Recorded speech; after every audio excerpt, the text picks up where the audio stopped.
Hi, I'm Jim Gilbert, founder of One Green World.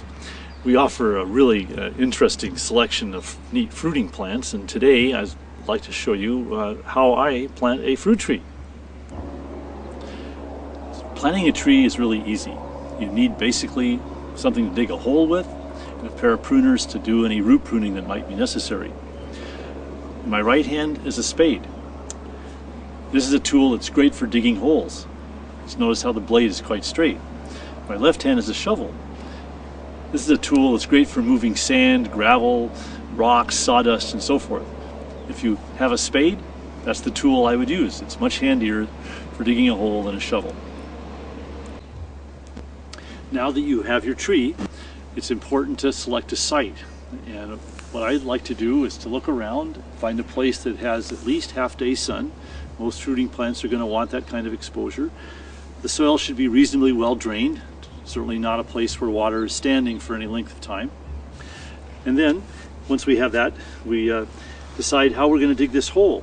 And one thing to be aware of is that grass is a tough competitor with trees. So it's important to dig away enough of the grass to give the tree a good start, or whatever kind of plant you're growing. What I like to do is to basically do a 3-foot diameter circle. Dig around the perimeter of the circle.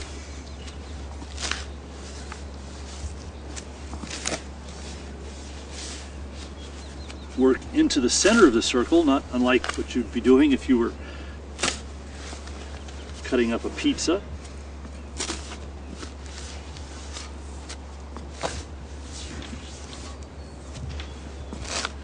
And then work off a thin layer of grass and soil.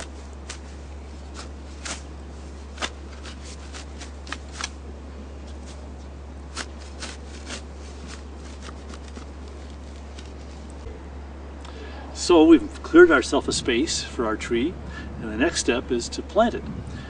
This is a Shin-Lee Asian pear. This is a very large root system. Many trees will come with a smaller root system than this, but our goal is to make a hole that will fit most of these roots into it. The first step is to do a little bit of root pruning. We want to make sure there aren't any broken roots, there's any ragged ends, any roots that are exceptionally long. Sort of give it a little haircut to sort of bring things into a proper perspective here, proper size.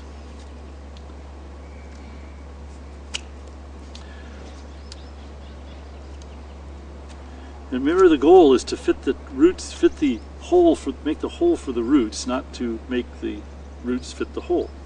Because the more roots you have, the better your tree will grow.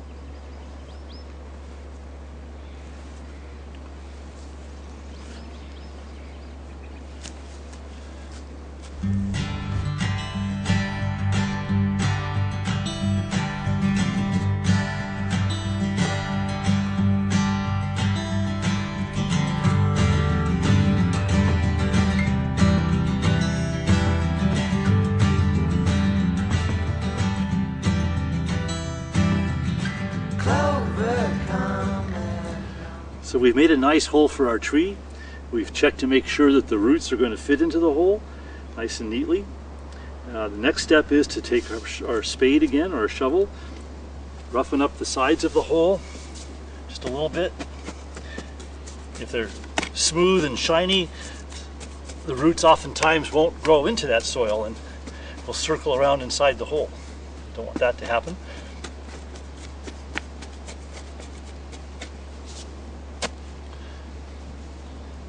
The next step is to take a look at the tree, and you will notice at the root system a change in color from, in this case, an orange color to a sort of light green or greenish gray color. That point where that color changes, that's the actual point where the tree was growing in the soil. And that wants to be the same, that level, that line, that break wants to be the same level in your new planting hole. So we place the tree in the hole, making sure the roots are all spread out nice and neat, and start putting soil back around the roots.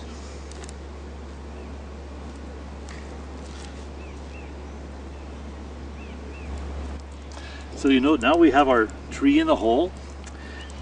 We want to make sure we tamp the soil around the roots, so it's got good contact. The roots have good contact with the soil. And you'll notice that I didn't put anything in this planting hole except the soil that came out of it. That's important because the tree is going to be in this spot for the rest of its life, and it needs to be able to grow out into the surrounding soil. If you put nice, wonderful things in that planting hole, those roots are going to want to stay there and not get used to the soil around them. After we've done this, we've tamped it down the tree. We need to water it in. A good watering to get that soil in contact with the roots, get the air out of there. And after it's watered in, it won't need water for a while because it has no leaves. It's not transpiring.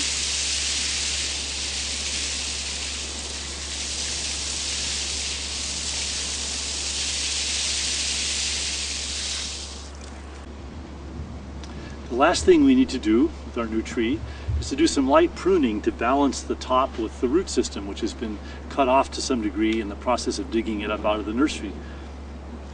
If your tree is just a single trunk, you can just cut back the central leader. Probably take about, anywhere from a fourth to a third of that new growth off.